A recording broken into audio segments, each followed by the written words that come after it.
오늘 함께 나눌 말씀을 함께 교독하시겠습니다. 오늘 말씀 누가복음 9장 1절에서 7절 말씀입니다. 누가복음 9장 1절에서 7절입니다. 함께 교독하시겠습니다. 예수께서 12 제자를 불러 모으사 모든 귀신을 제어하며 병을 고치는 능력과 권세를 주시고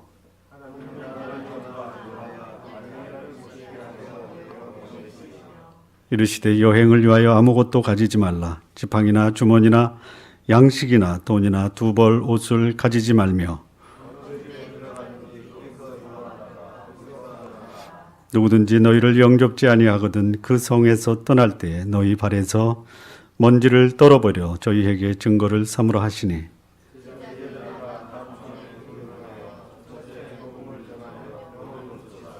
다 같이요.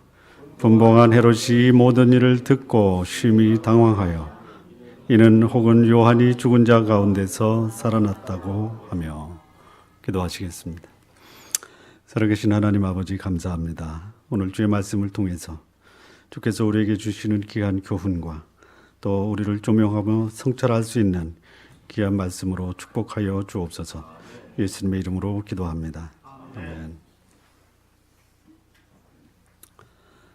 이 동일한 말씀이 마가복음 6장에도 나오는데요.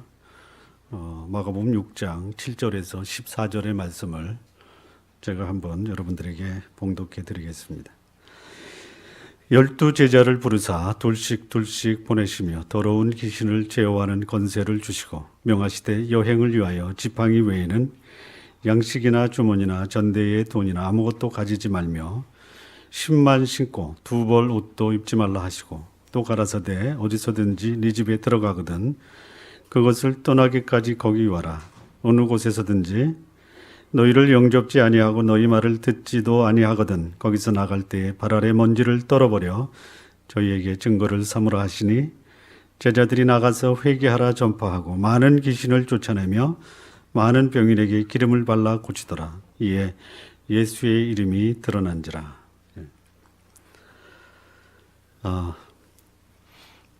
우리 신앙인으로서 살다 보면은 그 세상이 우리를 놀라게 하는 일이 많습니까? 아니면 우리가 신앙인으로 세상을 놀라게 하는 일이 많습니까? 세상이 우리를 놀라게 하는 일이 많습니까? 예. 지금 본문에 보면은 예수님이 제자들을 부르셔서 12명을 부르고 둘씩 짝을 지어 내어보내면서 그들에게 귀신을 쫓아내고 말씀을 증거케 하는 이 사역이 계속 이루어지고 있습니다. 그리고 그들에게 지팡이 가지지 말라, 양식 가지지 말라, 돈 가지지 말라, 주머니 가지지 말고 옷 두 벌 이상도 갖지 말라. 그리고 영접하거든 거기 유하다가 떠나고 영접지 아니하거든 먼지를 떨어버리고 증거를 남기지 말아라. 그래서 제자들이 나가서 귀신을 쫓아내고 병인들에게 기름을 발라 고칩니다. 그리고 예수의 이름이 드러납니다. 그런데 예수의 이름이 드러나는데 그 얘기를 누가 듣냐면은 분봉한 헤롯이 이 일을 듣습니다.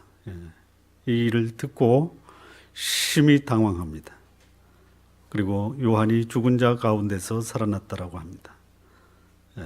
자, 이 본문은 제목을 붙이면 뭐라고 붙일 수 있냐면요. 헤롯이 듣고 심히 놀라고 당황한 이유는 무엇인가? 복음이 증거되고 예수님이 증거되고 그리스도인들이 사역을 하는 곳에서 그 결과는 임금이 듣고 놀라게 되는 일이 벌어집니다. 세상이 그리스도인들을 놀라게 하는 세상에 우리가 살고 있는데 세상이 그리스도인들을 놀라게 하는 것이 아니라 그리스도인이 세상을 놀라게 해야 됩니다. 여러분들이 가시면 여러분 주변이 여러분들의 삶을 보고 놀라셔야 됩니다. 놀라십니까? 예. 여러분들의 삶을 보고 세상이 놀래키는 일이 벌어지기를 바랍니다. 예. 이 그리스도의 사역, 당시에 특히 권력자를 당황시킵니다. 당황. 그리스도인들이 나서면요, 대통령이 놀라셔야 됩니다. 그리스도인들의 사역을 보고 대통령이 놀랍니까? 아니면 대통령이 하는 일을 보고 그리스도인들이 놀랍니까?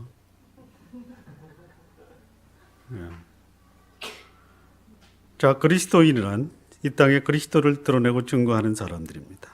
그런데 이 그리스도인들은요, 예수 그리스도로 인해서 세상을 놀래켜야 합니다.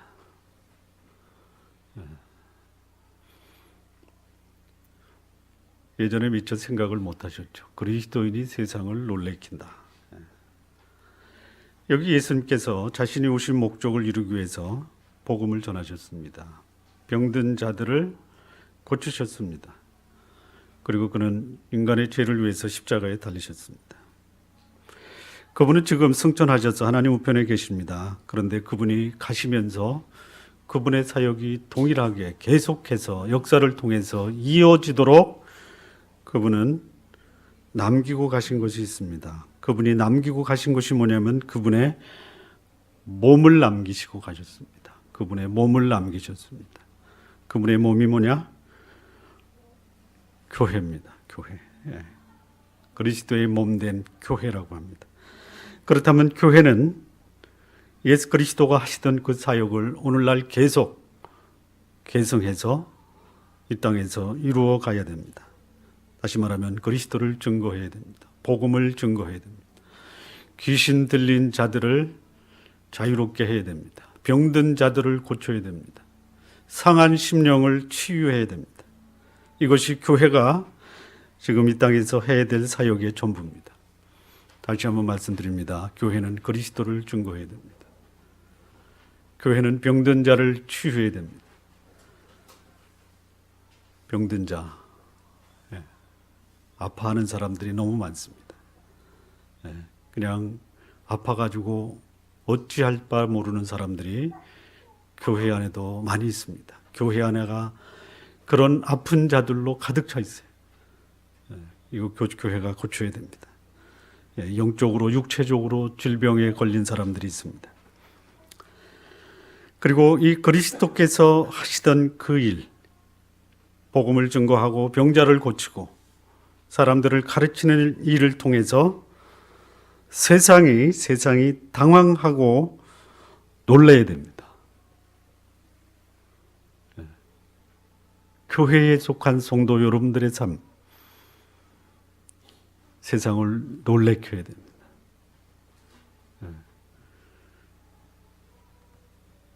세상이 교회의 사역을 보고 놀라야 되는데 세상이 교회를 보고 놀랍니까? 아니면은 우습게 여깁니까? 모르시겠어요?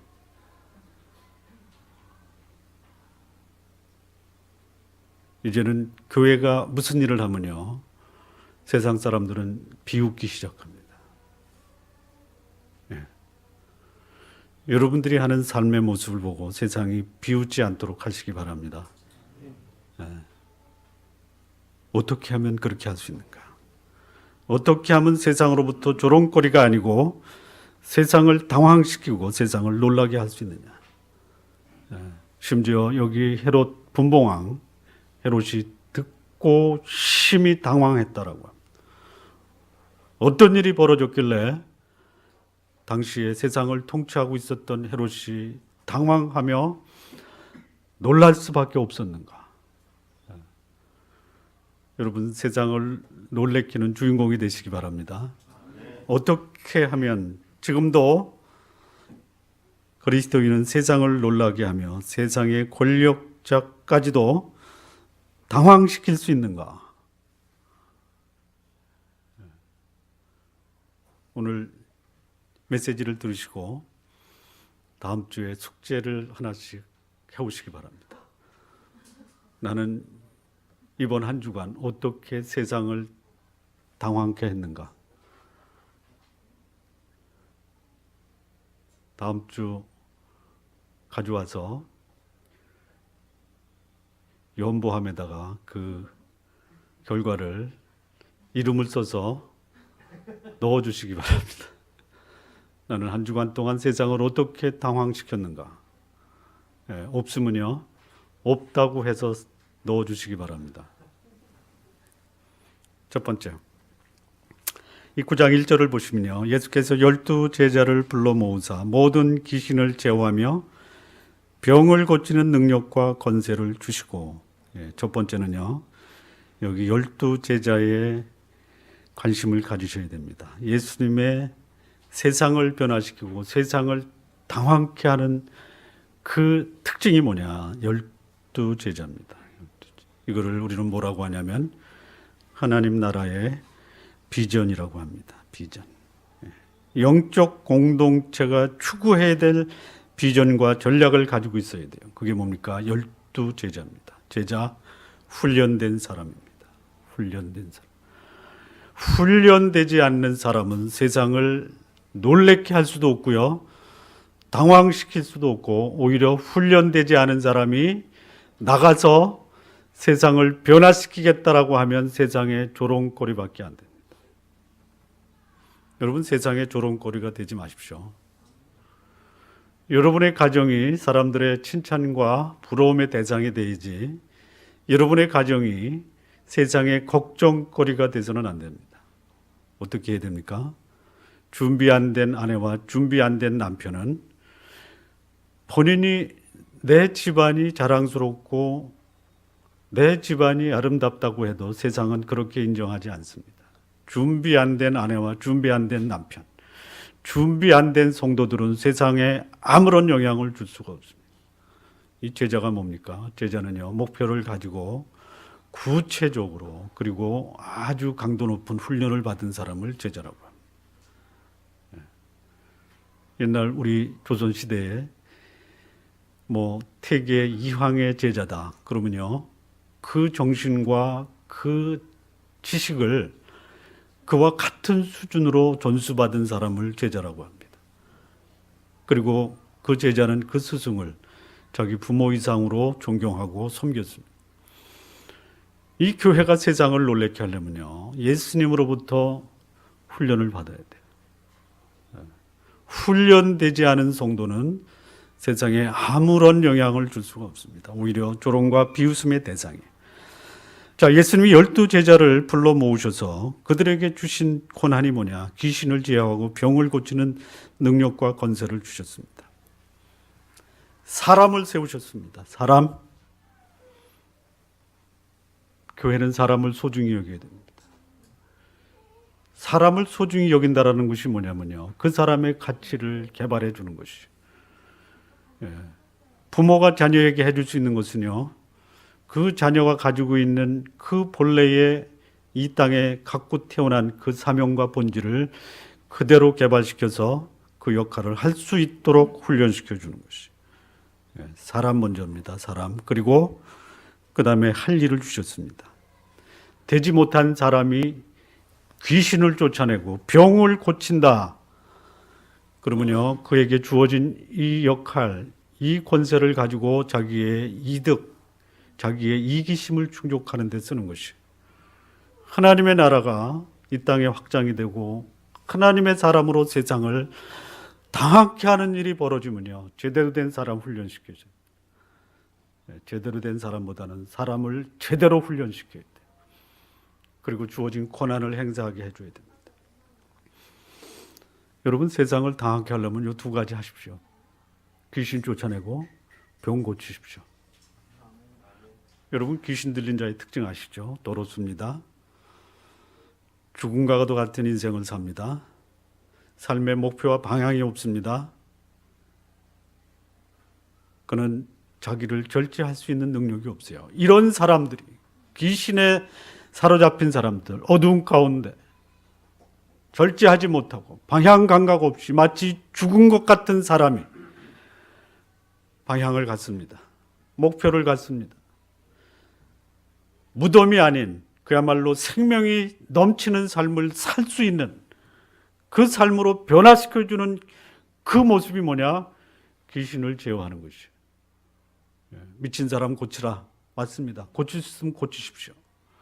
그러나 미쳤음에도 불구하고 귀신 들렸음에도 불구하고 그러지 못한 사람들 우리 주변에 수두룩합니다. 고치시기 바랍니다. 그래야지 어두운 가운데 흑암 가운데 거하던 사람이 빛 가운데 드러났다. 그러면요 세상이 놀라는 거예요. 우리 옆집 어떤 아주머니 방향 없이 꿈 없이 마치 죽은 것 같은 삶을 살던 그분이 나를 만나서 광명한 가운데 빛을 얻고 새 생명 가운데 삶을 살고 있다. 세상이 놀라는 거예요. 그래야 세상이 놀라는 거예요. 병을 고치십시오. 아픈 사람이 너무 많아요. 상처를 받을 대로 받았어요. 여러분 상처를 주는 사람과 상처받는 사람은요. 여러분 저기 미국에 사는 사람에게 상처 주신 분 있어요? 같은 집안에서 살고 있는 사람들이 상처 주고 받는 거예요. 그런데요, 상처받은 우리 가족들이 나 때문에 치유가 됐다. 그러면요, 이 세상이 놀라는 거예요. 전에는 여러분 가정을 봤던 사람들이 여러분 가정 때문에 기도하고 가슴 아파하고 그래서 저 가정을 위해서 기도했는데 어느 날 그 가정이 그냥 생명과 웃음과 즐거움과 감격으로 넘치는 가정이 됐어요. 어떻게 되겠어요? 세상이 놀라겠습니까? 여러분을 보고 조롱하겠습니까? 여러분 세상을 당황시킨다라는 것이죠. 뭐 그렇게 어려운 것이 아니에요. 추상적인 것도 아니에요. 귀신 쫓아내십시오. 그리고 병 고쳐주세요. 여러분이 하셔야 돼요. 우리 가정 너무 아프니까 고쳐주세요. 물론 도움이 필요합니다. 도움이 필요해요. 세상을 놀라는 방법은 이 영적 공동체의 비전을 가지셔야 돼요. 사람을 세워야 됩니다. 사람을 세워야 돼요. 그리고 그 세워진 사람이 귀신을 제어하고 병을 고쳐야 되는 것이에요. 준비된 사람, 훈련된 사람. 그래서 내 주변을 변화시키는 사람이 세상을 놀라게 하는 것입니다. 예수님의 이 비전, 세상을 놀라게 하셨던 비전은 12사람이었습니다. 우리 교회가 사람을 세우는 목회를 지향하고 있습니다.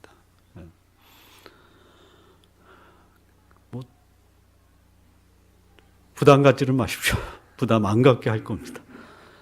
주말에 가족들과 여행하는 분들은 마음껏 여행하십시오. 어떤 분이 그러시더라고요. 주말에 여행하지 못하도록 당부했대요. 그러지 말아라. 그러다는 아예 안 나온다. 주말에 놀러 가시고 그러나 놀러 가지 않는 주간에는 우리 열심히 훈련하고 준비해서 세상을 놀래키는 사람으로 성장하셨으면 좋겠습니다. 교육이 없는 교회는 미래가 없습니다. 훈련이 없는 신앙은 성숙도 없습니다. 하나님의 나라 확장을 위해서 세상을 놀래키는 사람들을 훈련시켜야 됩니다. 자, 여기 예수님이 마가복음 6장 7절에는 12제자를 부르사 둘씩 보냈다고 합니다. 둘씩. 심심해서 대화 상대자로 둘씩 보낸 것이 아닙니다. 이 세상을 놀래키려면요, 나도 상당한 부담이 있어요. 세상이 이렇게 만만하지가 않습니다. 여러분, 그야말로 프로 축구, 프로 농구, 프로 야구 선수들이 실전에 나갈 때 그냥 기분 좋고 당당하고 편안하게 나갑니까? 아니면 심한 부담과 그 승패에 대한 그 눌리는 마음으로 갑니까? 어때요? 부담감을 갖고 가는 거예요. 마치 전쟁터에 나가는 군인처럼 전쟁을 위해서 그렇게 훈련하고 그렇게 준비를 했지만 전쟁터에 나가는 것은 목숨을 건 행위입니다. 만만하지가 않습니다. 그런데 그들을 격려하고 그들을 위로하고 서로를 일으켜 세우면서 전쟁에 나가는 것입니다. 둘씩 보낸 것은 교제하게 하고 격려하게 하고 위로하게 하시는 것이. 전도서 4장 9절에 이런 말씀이 있습니다. 두 사람이 한 사람보다 나으면 저희가 수고함으로 더 좋은 상을 얻을 것임이라. 이 영적 성숙을 위한 전략이 둘씩 보내는 것입니다. 외로움을 달래거나 힘들고 지칠 때 붙들어 주도록, 그래서 격려하고 위로하도록 하시는 것이에요. 홀로 있어 넘어지고 붙들어 일으킬 자가 없는 자에게는 화가 있다라 그랬어요. 신앙생활은 결코 혼자 하는 것이 아닙니다. 하나님의 사람으로 사는 것 결코 홀로 서는 것이 아닙니다. 하나님의 나라는 함께하는 사람들의 교제를 통해서 성장하고 성숙하고 그리고 세워지는 것입니다. 그렇다면 이 교회 공동체는 교회에 출석하는 성도들이 경험할 수 있는 것을 제공해야 돼요. 제대로 준비될 수 있도록 훈련해야 됩니다.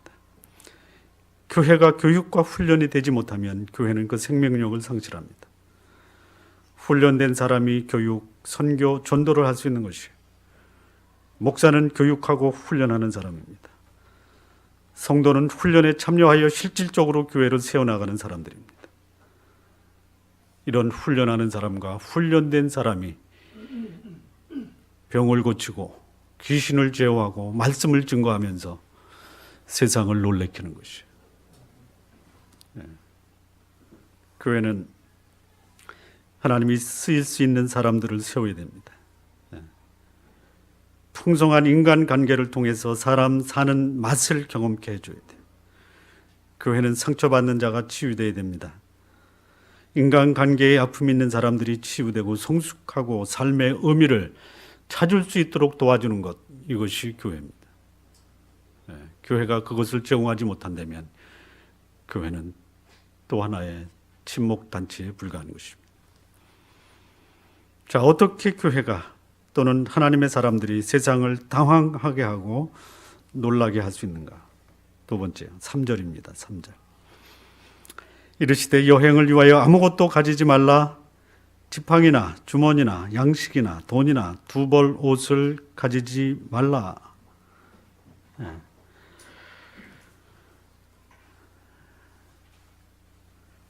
자, 우리 신앙인들이 살아갈 때 필요한 것이 뭡니까? 전도하러 갈 때요, 또는 하나님 나라를 증거할 때 필요한 것이 뭡니까? 필요한 것이 뭐예요? 9장 3절을 한번 합독하시겠습니다. 시작.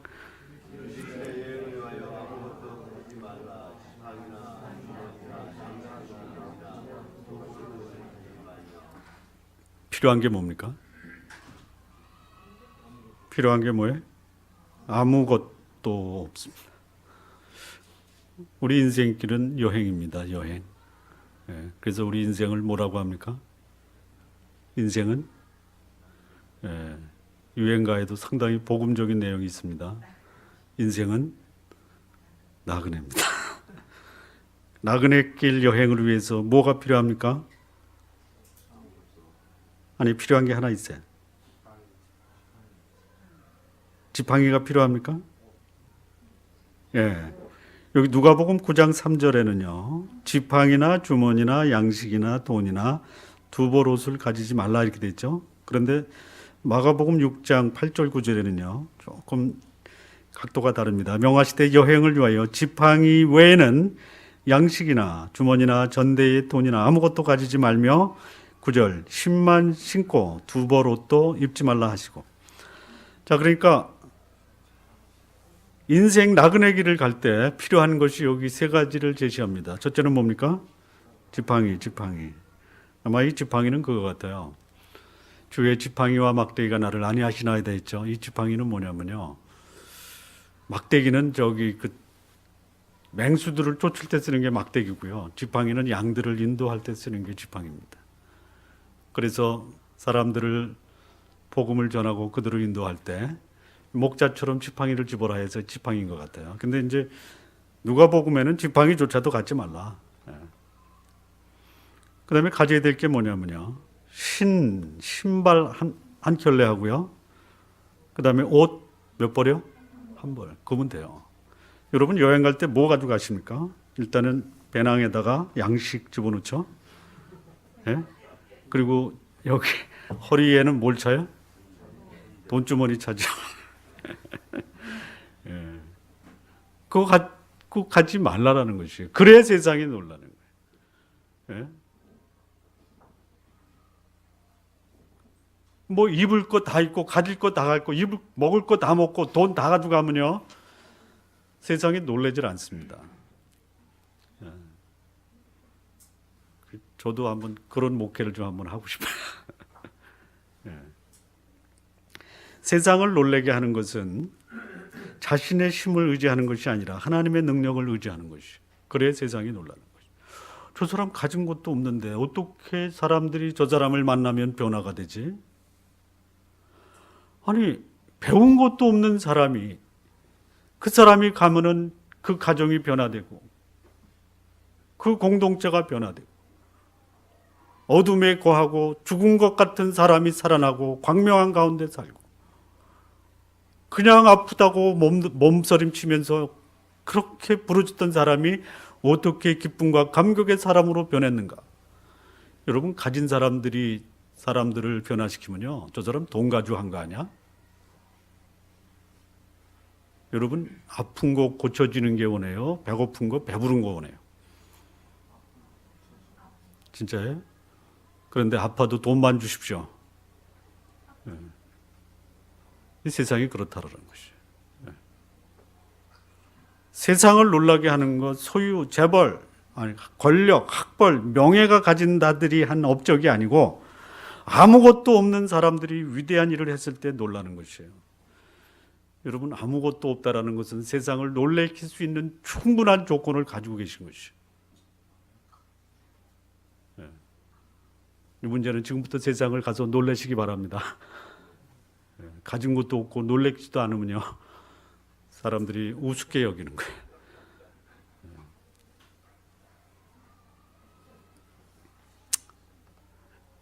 여기 세 가지 준비물이죠. 지팡이, 신발, 옷 한 벌입니다. 자, 이 세상을 살아가는 전도자, 나그네 인생에서 우리가 살아야 될 삶의 모습입니다. 아주 단순한 삶, 그리고 하나님이 공급해 주는 것으로 살아가는 삶이에요. 이렇게 쌓아놓고 살지 마시기 바랍니다. 역사적입니다. 이 역사가 시작된 이래로 가장 돈을 많이 가진 사람 누군지 아십니까? 예? 아니에요. 록펠러는 세 번째. 두 번째는 유럽의 로스차일드 가문이고요. 세 번째가 록펠러 가문. 록펠러에게 어느 날 신문 기자가 이렇게 묻습니다. 아니, 그렇게 많은 돈을 벌고도 부족하십니까? 당연하죠. 부족하죠. 얼마를 더 벌으셔야지 만족하시겠습니까?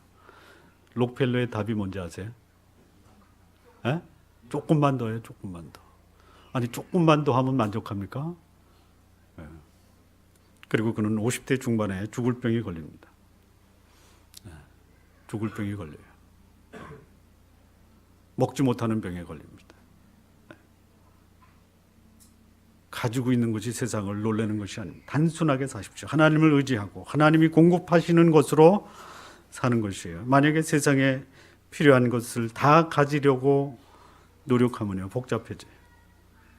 조금 더 가지려고 하지 마십시오. 그냥 현재 있는 것으로 만족하십시오. 많으면요, 나눠주시기 바랍니다. 다 가지고 살 필요가 없어요. 여러분, 가진 것이 많으면요, 어떤 문제가 생기냐면요, 떠날 때 떠나는 게 쉽지가 않습니다. 그냥 있는 바 가진 것으로 만족하시기 바랍니다. 자, 내가 하나님을 의지하고 있다. 하나님을 의지하고 있다라는 것을 어떻게 할 수 있을까요? 여러분들을 봤을 때 사람들이 저분은 참 하나님을 의지하는 분이야, 그런 평가를 듣고 싶으시죠? 어떻게 하면 알 수 있을까요? 저 사람은 참으로 하나님을 의지하는 분이야 라는 그 평가를 받는 사람들의 삶의 모습이 어떨까요? 어떻게 하면 그런 평가를 받을 수 있을까요? 어떻게 하냐면요, 일단은 첫 번째 단순하게 사십시오. 단순하게. 그런데 여러분, 단순하게 산다라는 것이 필요한 것이 없다라는 것이 아닙니다. 그렇죠? 다음 주에 할 거지만요, 오병 이후에 기억을 하십니까? 다음 주입니다. 다음 주에 계속 추수감사절임에도 불구하고 누가복음을 하면 다음 주고요. 다음 주에 메시지가 달라지면 3주 후의 말씀인데요. 아무것도 없어요. 아무것도 없어요. 예수님이 이렇게 말씀하십니다. 너희가 먹을 것을 주라 이렇게 얘기합니다. 제자들이 이렇게 했는데 아무것도 없습니다. 필요한 건 많은데 가진 건 없어요. 하나님을 의지하는 것이에요. 하나님을 의지하고 있다는 것을 아는 방법이 뭐예요? 자, 필요한 건 많은데 가진 것이 없다. 누가 채워야 돼요? 누가 채워야 돼요? 하나님이 채우시는 거예요. 하나님이 어떻게 채우시는가를 지켜보며 사는 그 방법이 하나님을 의지하고 있다는 증거예요. 필요한 거 많죠? 하나님의 백성으로 사는 것이 가진 거는 없어도 할 것은 많다. 그러면 하나님이 어떻게 채우시는가를 지켜보시면서 사시기 바랍니다. 부족해야 하나님을 의지하는 것이, 가진 것이 많으면 가진 것을 의지하는 것입니다. 하나님의 백성, 나그네 인생을 사는 그리스도인들의 삶은요, 가진 것은 없어도 할 일은 많다. 여러분, 가진 것은 없는데 할 일이 많다. 그 심정이 어때요? 가진 것은 없는데 할 일은 많다. 이 사람도 도와줘야 되고 저 사람도 도와줘야 되고 이 사람도 챙겨야 되고 너무 많은데 가진 것은 없어요. 어떻게 해야 돼? 에이, 모르겠다. 그렇게 포기합니까? 아니면 어떻게 해야 돼요? 하나님께서 어떻게 채워주실까? 하나님의 백성으로 산다는 삶은 긴장의 연속이에요. 긴장의 연속. 그렇게 만만한 삶이 아닙니다. 그런데 하나님은요, 가지지 말아라고 말씀하시니까 우리는 가지려고 애쓰고 발버둥 치는 것이 아니라 가지지 말라고 했으니까 어떻게 해야 돼요? 갖지 말아야 돼요. 순종해야 돼요. 그러면 모든 것을 창조하시고 모든 것을 가지신 그분이 갖지 말라고 했으니까 가지고 계신 건 누가 가지고 계신 거예요? 그래서 하나님을 의지하는 것이, 가지고 계신 분이 어떻게 공급하시는가를 보는 것이 내가 하나님을 의지하는 방법이에요. 그래야 세상이 놀라는 것이. 그래야 놀라는 것이. 양식이 없어요. 돈도 없어요. 그런데요, 먹어야 되고 묵어야 되잖아요. 그럼 그건 누가 책임져 주시는 거예요? 하나님이 채워주시는 거예요. 하나님의 나라는 하나님의 공급하심과 그분을 전적으로 의뢰하는 사람들을 통해 확장되는 것입니다. 아무것도 가지 마십시오. 그런데 모든 것을 가지신 그분이 나를 통해서 어떻게 나의 필요를 채우시는가를 기대하시기 바랍니다. 세상을 놀래키고 당황하는 방법. 첫 번째, 하나님 나라의 비전과 전략을 가지십시오. 두 번째, 철저하게 하나님을 의뢰하십시오. 세 번째입니다. 4절 5절. 어느 집에 들어가든지 거기서 유하다가 거기서 떠나라.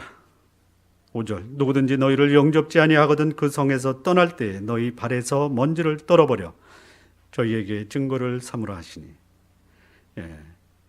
이겁니다. 어느 집에 들어가든지. 어느 집에 들어가든지는 뭐냐면, 여러분, 어느 집에 그냥 마음대로 들어가십니까? 들어가요? 영접해야 들어가는 것이에요. 어느 곳에서는 영접지 아니합니다. 다시 말하면요, 하나님의 나라의 사람으로, 하나님 나라의 그리스도인으로 사는 사람은요, 영접도 받을 수 있고요, 배척도 받을 수가 있어요. 이 두 가지 동시에 각오하시기 바랍니다. 여러분, 환영받을 때 나는 환영받을 만한 사람이라고 뽐내지 마시고요, 배척받으면 절망할 필요도 없어요. 환영과 배척 동시에 받는 것이에요. 하나님의 백성은요, 이 두 가지를 동시에 받는 거예요. 누군가 그러더라고요. 그리스도인이 뭐냐? 칭찬과 핍박, 요거를 동시에 받는 역학적 긴장 상태를 누리는 사람이다 그랬어요. 환영 받으면요, 감사하십시오. 배척 받으면요, 그냥 말없이 떠나시기 바랍니다. 그래야 세상에 놀라는 거야. 왜 나를 배척하느냐? 원망하지 마십시오. 환영한다고 어깨 힘주지 마십시오. 환영하는 경우가 있어요. 준비된 사람들을 하나님이 준비시켜 주십니다. 복음과 하나님의 나라를 위해서 세상 요소요소에 준비해 두신 사람들을 만나게 하시는 것이에요. 교제하는 축복을 누리게 하십니다. 감사하시기 바랍니다. 그러나 거절하는 경우 있어요. 많습니다. 오히려 더 많습니다. 목숨을 걸고 들어갈 때도 많아요. 걸리면 추방당합니다. 그래도 가야 됩니다. 왜? 그들도 역시 복음을 필요로 하기 때문에 그래요. 복음을 거절함에도 불구하고 역시 그들에게는 복음 외에는 그들에게 더 중요하고 더 필요한 것이 하나님의 관점에서 봤을 때는 없다라는 것이.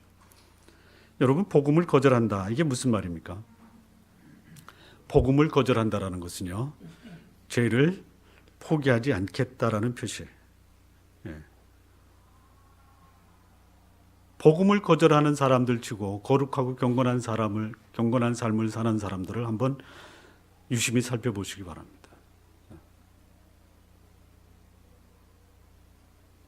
여기서 먼지를 털고 나와라. 먼지를 턴다라는 것은 뭐냐면요, 나는 결코 죄에 참여하지 않겠다라는 표시입니다. 하나님의 사람들은요, 거룩을 추구해야 됩니다. 그러면 거절당하는 것이죠. 거룩한 삶을 사는데 환영한다. 그러면 그 사람은 거룩함을 추구하는 사람이에요. 거룩함을 갈망하는 사람입니다. 그런데 거룩을 추구하는데 이것을 거절당한다. 그러면요, 그 사람은 죄 가운데 살고 있다는 것이. 그러나 포기하지 말아야 됩니다. 계속해서 영혼을 찾아 나서야 됩니다. 세상을 놀래키는 방법은 환영할 때 감사하고 거절할 때 당당하게 이 거절을 받아들일 수 있어야 돼요. 네 번째입니다. 네 번째. 6절입니다. 6절. 제자들이 나가 각 촌에 두루 행하여 처처에 복음을 전하며 병을 고치더라. 자, 9장 1절에서는요, 모든 귀신을 제어하며 병을 고치는 능력과 권세를 주셨습니다. 주셨으니까 어떻게 해야 돼요? 그것을 행해야 됩니다. 세상을 당황시키고 놀라게 하는 네 번째 비결이 뭐냐? 복음을 전하고요, 말씀을 가르치고요, 그리고 아픈 사람을 고쳐야 됩니다.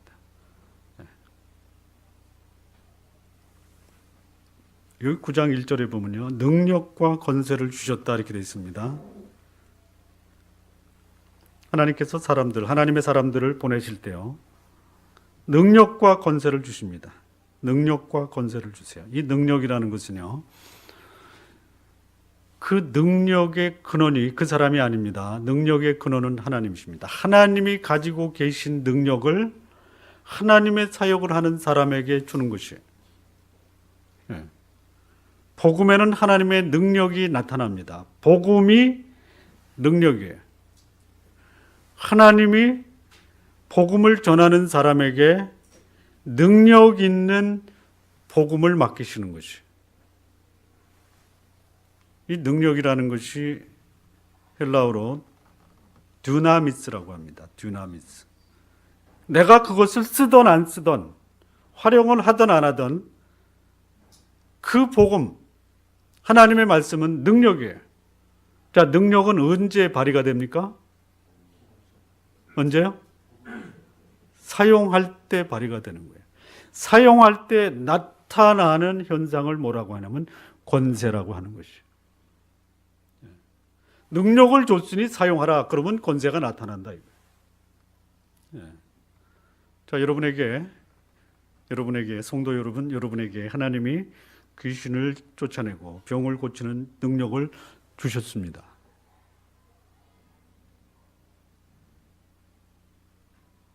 안 받으셨어요? 안 받으셨어요? 받으셨는데 방법을 몰라서 안 쓰시나요? 여기 주셨어요. 아니라고 하시는 분은 어쩔 수 없습니다. 예. 근데 이 능력을 받기 전에요, 우리는 제자로서의 삶을 살아야 되는 거예요. 예. 그 교육과 훈련 과정을 거쳐야지 환자들을 고치는 거죠. 의사 선생님, 의사 면허증 없이 환자 고치면 뭐라 그래요? 불법 의로 행위라고 하는 거예요. 하나님 저에게도 귀신을 쫓아내는 능력을 주십시오. 먼저 자격증부터 받으시기 바랍니다. 자격증부터. 여러분, 이 훈련은 결코 쉬운 게 아닙니다. 그런데요, 그 훈련 과정을 거치면요, 능력이 주어지는 거예요. 그리고 그것을 활용하면요, 거기에 이적이 나타나는 것이죠. 준비되지 않고 주십시오 하면요, 그거 면허증 없는 의사가 수술하겠다고 덤비는 거예요. 면허증 없는 의사에게 수술 받으라고 하면 하시겠습니까? 할 수가 없는 거예요. 예.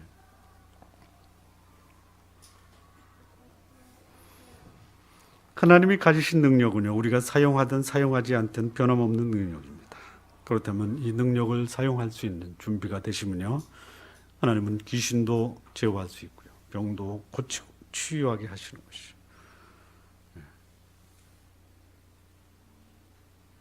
여기 헤롯 분봉왕이 놀랬던 이유는요, 여기 세 가지입니다. 복음이 증거되고 사람들이 세워지고 병자가 고쳐지는 것이에요.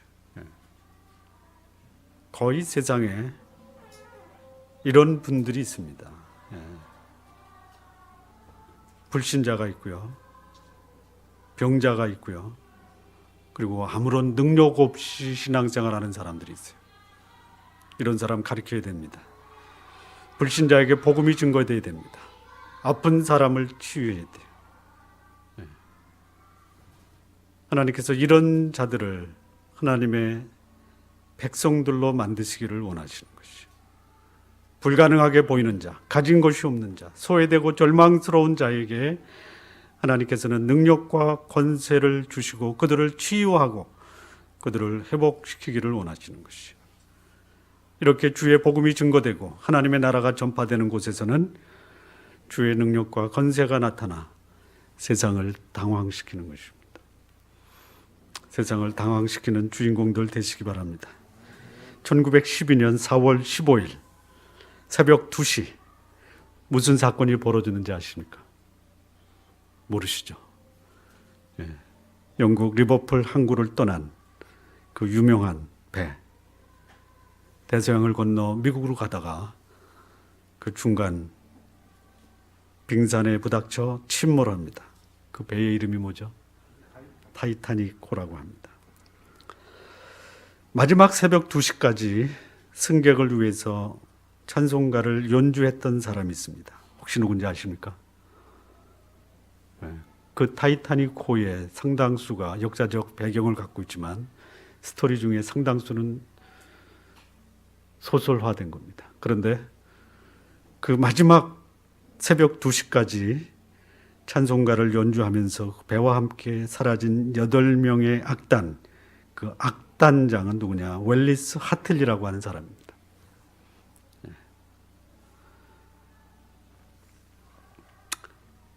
이 웰리스 하틀리는요, 1878년 6월 2일 영국 랑카샤주 콘네 마을에서 출생합니다. 훗날 버들링턴 오케스트라 단장, 악단의 단장을 맡기까지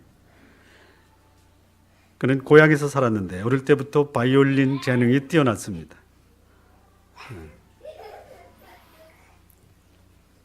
아이들이 교회에서 그야말로 국인사로 없이 뛰어노는 것은요 건강한 교회입니다. 아이들이 예배실에서 떠드는데 어른들이 방해하면 안 됩니다.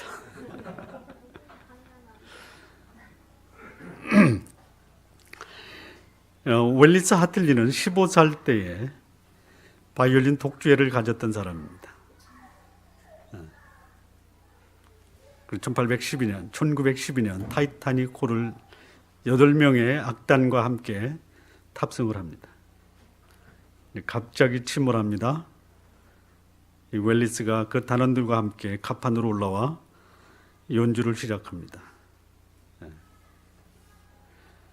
구조된 생존자들이 마지막 침몰 직전에 웰리스 하틀리가 연주했던 찬송가, 그 중에 한 곡이 내 주를 가까이 하려 함은, 그 멜로디를 가장 생생히 기억하고 있었다고 합니다. 생존자들에 따르면 당시 침몰 직전 상황은 그야말로 최후의 구명보트를 쟁취하려던 승객들로 인해 공포와 패닉으로 아수라장이 되었는데, 선원들이 구명보트를 내리고 승객들을 태우던 시간부터 웰리스와 악단 단원들은 최후의 순간까지 찬송가를 부르고 연주하면서 놀라운 침착함으로 승객들을 안심시키려 했다고 합니다. 이러한 사실은 당시 구조 직후 생존자들의 증언에 의해 언론으로 세상에 알려지게 됩니다. 당시 타이타닉호의 침몰 사건을 보도했던 신문은 이렇게 보도합니다. 그들의 용기 있던 행동은 인류 역사 속 항해 사건 중 가장 고귀하고 영웅적인 행동이었다. 이렇게 보도합니다. 그로부터 약 2주 후 당시 해저 전선 부설선이었던 맥케이 바네트호에 의해서 웰리스의 시신이 발견됩니다. 발견 당시 그는 여전히 악단의 유니폼이었던 갈색 코트와 초록색 단장, 검정색 부츠와 녹색 양말을 신고 있었던 상태였다고 합니다. 그 후 그 시신이 마을로 인양됩니다. 1912년 5월 18일 그의 고향에 가족묘지에 안장이 됩니다. 그를 기억하던 수많은 마을 사람들이 그의 기념비를 세우고 기념비에 다음과 같은 문구가 새겨져 있습니다. 웰리스 하틀리, 타이타닉호의 악단 단장이었던 그는 1912년 4월 15일 타이타닉과 함께 잠들다 그의 영웅적이었던 행동을 우리 후세에 전하고자 이 기념비를 세운다. 이렇게 되어 있습니다. 이 웰리스 하틀리는 침몰하는 타이타닉호에서 그는 이렇게 외칩니다. 내 주를 가까이 하려 함은, 이 말은 우리의 소망, 죽음 가운데서도 우리의 소망은 예수님이다. 이렇게 외치며 세상을 그는 아름답게 마감을 합니다. 여러분, 세상이 놀라고 하나님의 나라가 확장되려면요, 사람에 대한 꿈을 가지십시오. 단순하게 살면서 하나님을 의지하십시오. 하나님의 나라를 증거하는 사람, 환영과 핍박을 동시에 받을 각오를 하십시오. 그리고 주께서 주시는 능력과 권세로 치유하고 증거하는 사역을 감당하시기 바랍니다. 다니엘서 12장 3절 말씀 함께 보고 마치겠습니다. 많은 사람을 옳은 대로 돌아오게 하는 자들은 별과 같이 영원토록 비치리라. 기도하시겠습니다. 이 시간 우리 같이 한 목소리로 기도하겠습니다. 오늘 우리 시대에 세상이 많은 교회를 조롱하고 있습니다. 그야말로 기라성 같은 하나님의 일꾼들을 세상은 조롱하고 있습니다. 어쩌면 그들이 하나님 나라에 대한 꿈과 비전을 상실하고 살고 있기 때문은 아닌지. 세상이 하나님을 조롱하고 있습니다. 어쩌면 그들이 하나님을 믿는 사람들이 자신을 의지하고 자신의 권력과 능력과 재물을 의지하기 때문에 하나님을 의지하지 않는 하나님의 백성을 보고 세상이 하나님을 조롱하고 있는지 모르겠습니다.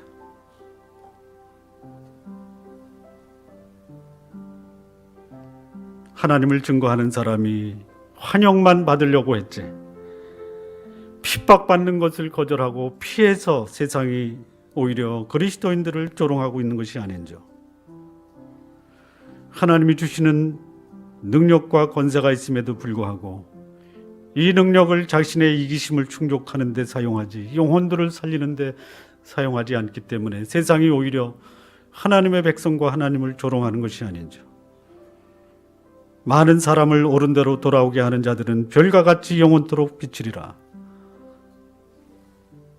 세상을 당황시키는 하나님의 백성이 되시기 바랍니다. 하나님 나라의 꿈을 가지십시오. 사람을 세우고 사람을 훈련하는 그 일에 동참하시는 성도 여러분 되시기 바랍니다. 하나님을 의지하시며 사시기 바랍니다. 더 많이 가지려고, 더 높이 올라가려고, 더 많이 알려고 노력하는 것보다 나를 하나님의 나라를 위해서 사용하기를 원하는 그분을 의지하고 아무것도 같지 않지만 그분이 채우시는, 그분의 공급하시는 것을 경험하면서 사시는 성도 여러분 되시기 바랍니다.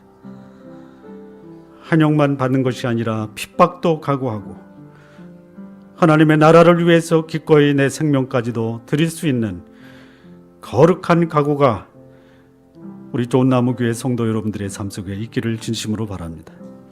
하나님이 주시는 능력이 있습니다. 치유하시고 증거하시고 사람을 회복시키는 그 일에 우리 성도 여러분 하나님 앞에 쓰임 받기를 원합니다. 하나님 나를 이렇게 사용해 주십시오. 하나님 나라의 비전을 갖게 해 주십시오. 가진 것을 의지하는 것이 아니라 하나님을 의지하며 살게 하나님 도와주옵소서. 환영과 핍박을 받을 때 주께서 주시는 것으로 기꺼이 감당할 수 있도록 하나님 인도해 주옵소서. 하나님이 주시는 능력과 권세로 세상을 치유하고 복음을 증거하고 사람을 세우는 일에 하나님 나를 사용하여 주옵소서. 이렇게 우리 한 목소리로 함께 기도하시겠습니다. 하나님 아버지 감사합니다. 주께서 오늘 말씀을 통해서 우리를 교훈하시고 권면하시고 깨닫게 하시고 우리 마음속에 새로운 다짐을 하게 해주신 것 감사합니다. 하나님 아버지, 하나님 나라의 꿈과 비전을 갖고 살아가게 해주옵소서. 무엇보다도 사람을 세우는 일에 하나님 내가 먼저 세워지고 그리고 사람을 세우는 일에 동참할 수 있도록 하나님 인도해 주옵소서.